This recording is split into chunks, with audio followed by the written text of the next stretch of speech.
Depuis le week-end dernier, la Suède expulse les étrangers qui ne mènent pas ce qu'elle appelle une vie honnête. Pas les criminels, pas les terroristes, les fraudeurs aux allocations, les mauvais payeurs, ceux qui trichent. Alors aujourd'hui, posons la question interdite.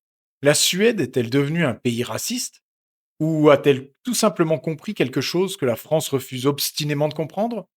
On va décortiquer cette loi point par point et surtout on va la ramener chez nous. Nous avons sorti les chiffres de nos propres prisons et je vous préviens, l'addition que vous payez, vous, chaque année se compte en centaines de millions d'euros. Ce chiffre, on le garde pour la fin. Croyez-moi, il vaut le détour. Bienvenue sur du bon sens. Remettre l'église au milieu du village, ça ne demande pas grand-chose. Encore faut-il oser en parler. Abonnez-vous pour que ma voix porte dans le plus beau pays du monde, la France. Commençons par les faits. Rien que les faits.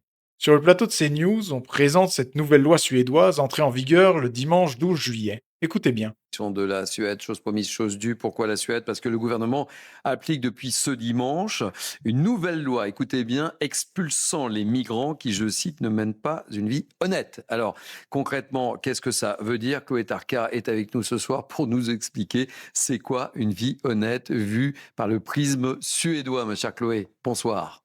Une vie honnête. Deux mots qui ont dû provoquer des syncopes dans certaines rédactions parisiennes. Mais avant de s'indigner, encore faudrait-il savoir de quoi on parle. Alors regardez, la journaliste explique concrètement ce que comprend ce terme. Bonsoir, et oui, en effet, hein, concrètement, à partir d'aujourd'hui, certains étrangers titulaires d'un titre de séjour pourront le perdre s'ils ne respectent pas, vous le disiez, hein, ce qu'on appelle une vie honnête. En tout cas, c'est ce qu'appelle le gouvernement suédois. Alors la question qu'on se pose, c'est vraiment qu'est-ce que ça veut dire une vie honnête? Que recoupe ce terme? Eh bien, le gouvernement suédois répond à cette question de manière assez précise. Elle estime Retenez bien ça, parce que c'est exactement là que l'accusation de racisme s'effondre. Une loi raciste, c'est une loi qui vise une origine, une couleur de peau, une religion. Ici, rien de tout ça. La loi suédoise vise des comportements, et pas n'importe lesquels. Écoutez la définition du ministre suédois de la migration, Johan Forssell.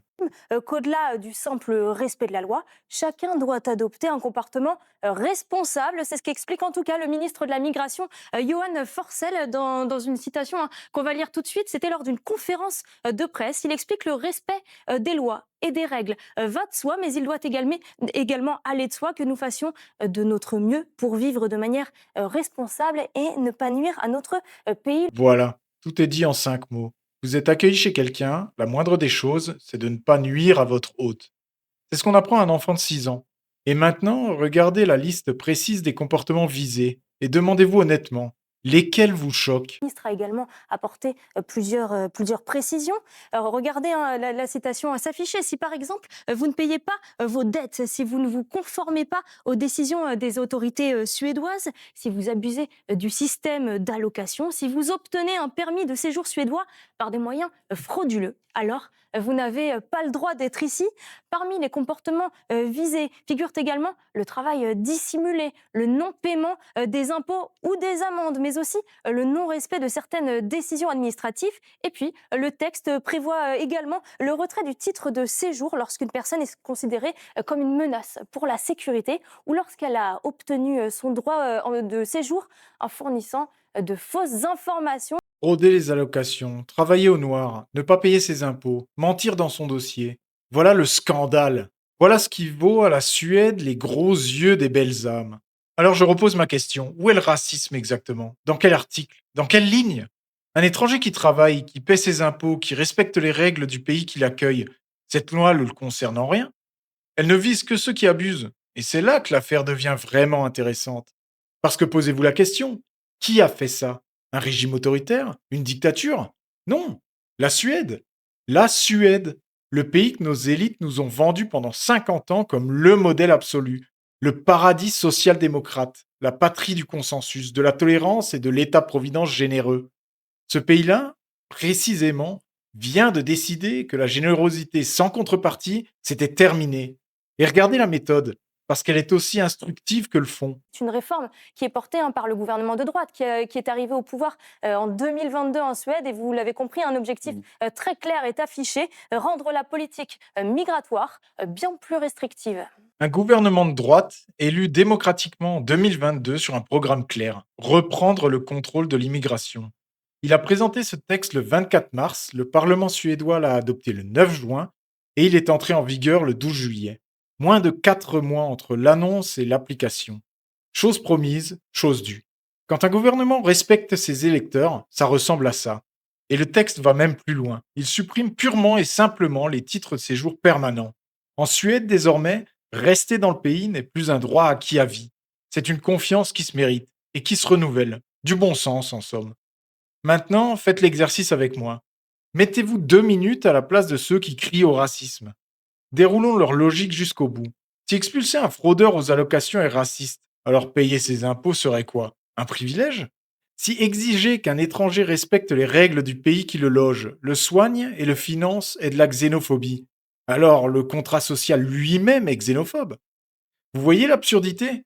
Ce raisonnement revient à dire qu'on ne peut rien exiger d'un étranger, c'est-à-dire, au fond, à le traiter en éternel irresponsable. Qui est le plus méprisant dans l'histoire? Et pendant ce temps, en France, que fait-on? Chez nous, la droite propose depuis des années une idée pourtant bien plus modeste que la loi suédoise. Renvoyer chez eux les étrangers qui ne respectent pas la loi. Pas ceux qui ont des dettes, pas les fraudeurs aux allocations, les délinquants, les condamnés. Et pour cette simple proposition de bon sens, on se fait traiter de tous les noms. Souvenez-vous de notre dernière grande loi immigration votée en 2023, largement censurée par le Conseil constitutionnel avant même d'être appliquée. La Suède vote et applique. La France vote et censure.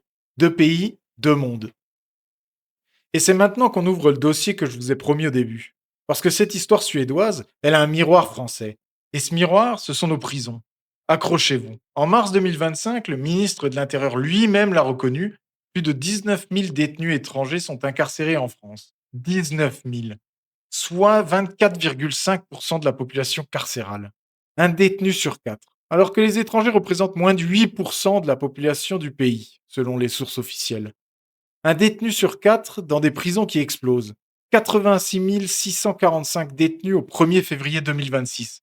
Record historique. Pour environ 62 500 places. Une densité de 135%. On entasse, on empile, on construit à prix d'or, et un quart des lits est occupé par des ressortissants étrangers.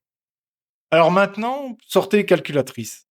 Le ministère de la Justice évalue le coût d'une journée de détention à 128 euros par détenu. 19 000 détenus étrangers multipliés par 128 euros. Ça fait 2 432 000 euros par jour. Multipliez ça par 365. Oui, ça fait bien 890 millions d'euros par an. Traduction pour les profanes, chaque année, la France qui travaille, celle qui se lève tôt et qui paie l'addition, débourse presque 1 milliard d'euros pour loger, nourrir, chauffer et soigner des délinquants étrangers derrière ses barreaux. Un quart du budget total de nos prisons qui est de 4 milliards. Alors bien sûr, tous ne sont pas expulsables du jour au lendemain. Il y a des Européens, des situations juridiques complexes. Très bien. Alors coupons la poire en deux. Même en renvoyant que la moitié purger leur peine dans leur pays d'origine. L'économie dépasserait les 400 millions d'euros par an. À 400 000 euros la place de prison créée, cela représente plus de 1000 places construites chaque année, sans un centime d'impôt supplémentaire. La surpopulation carcérale, ce fléau dont on nous rabat les oreilles, une partie de la solution est là, sous nos yeux, depuis le début. Et vous savez le plus beau? Pendant que la Suède expulse pour une simple fraude aux allocations, nous n'arrivons même pas à éloigner nos condamnés. 3 129 étrangers sortant de détention ont été effectivement éloignés en 2025. 3 129. Sur une population de 19 000 détenus étrangers qui se renouvelle sans cesse. Et attention, ce chiffre nous est présenté comme une victoire. Plus 7% par rapport à 2024. Quel incroyable succès. Sans compter que notre cher président veut accueillir encore plus d'Algériens en France. À ce rythme-là, le bon sens arrivera au pouvoir avant que le problème soit réglé. Alors, la Suède est-elle un pays raciste? Vous avez maintenant tous les éléments pour y répondre. Et je pense que non.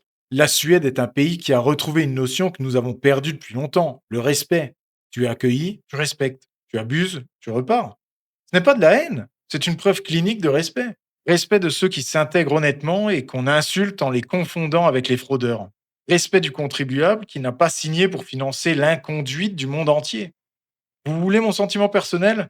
Si ça ne tenait qu'à moi, on irait plus loin encore.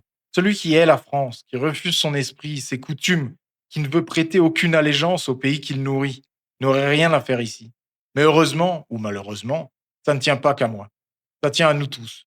Et le jour où la France osera faire ce que la social-démocratie suédoise fait déjà tranquillement, sans drame et sans tabou, Ce jour-là, le sursaut national aura commencé et le bon sens finira par l'emporter. Il l'emporte déjà à Stockholm. Alors, partagez cette vidéo massivement. Les Français ont le droit de savoir où va une partie de leurs impôts.